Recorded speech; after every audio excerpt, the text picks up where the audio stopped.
Evaluating logarithmic functions.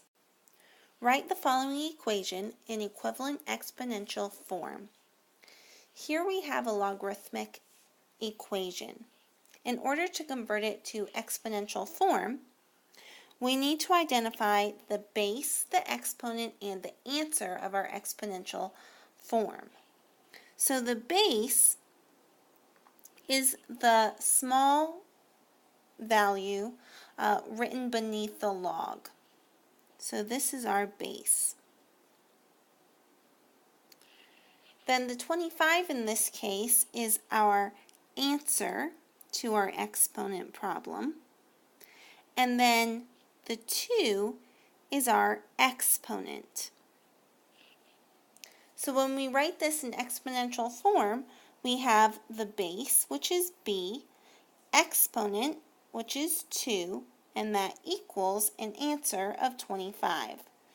So this is the equivalent exponential form. Write the equation in its equivalent logarithmic form. Now we're going backwards. 625 represents the answer, 5 is the base, and 4 is the exponent.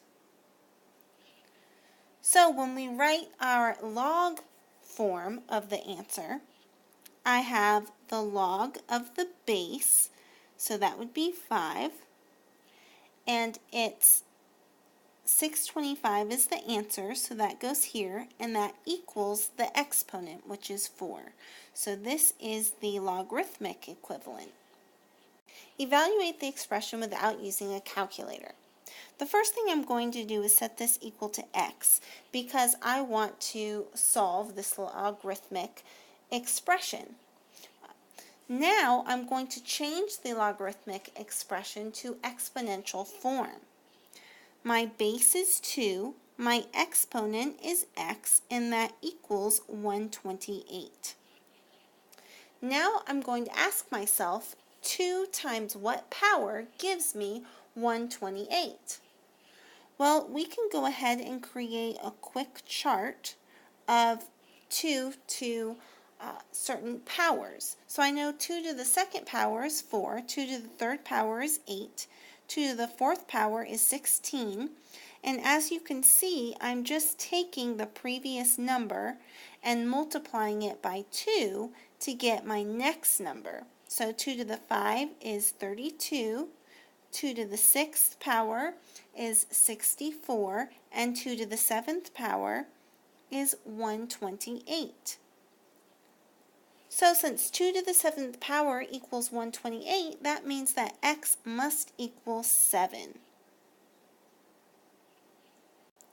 Evaluate the expression without using a calculator. So we're going to do the same thing. We're going to set this equal to x and then rewrite this as an exponential function. So I have my base, which is 11. I have an exponent of x, and that equals the 1 over 11. Now, 1 over 11 is usually going to be a negative exponent. Because remember, whenever we raise something to the negative 1 exponent, we have 1 over that number. So since 11 raised to the negative 1 exponent is 1 over 11, I know that x must equal negative 1. Evaluate the expression without using a calculator. Log base 6 of 1. Here we're going to use the general property of logarithms. And that tells me that log of any base to 1 always equals 0.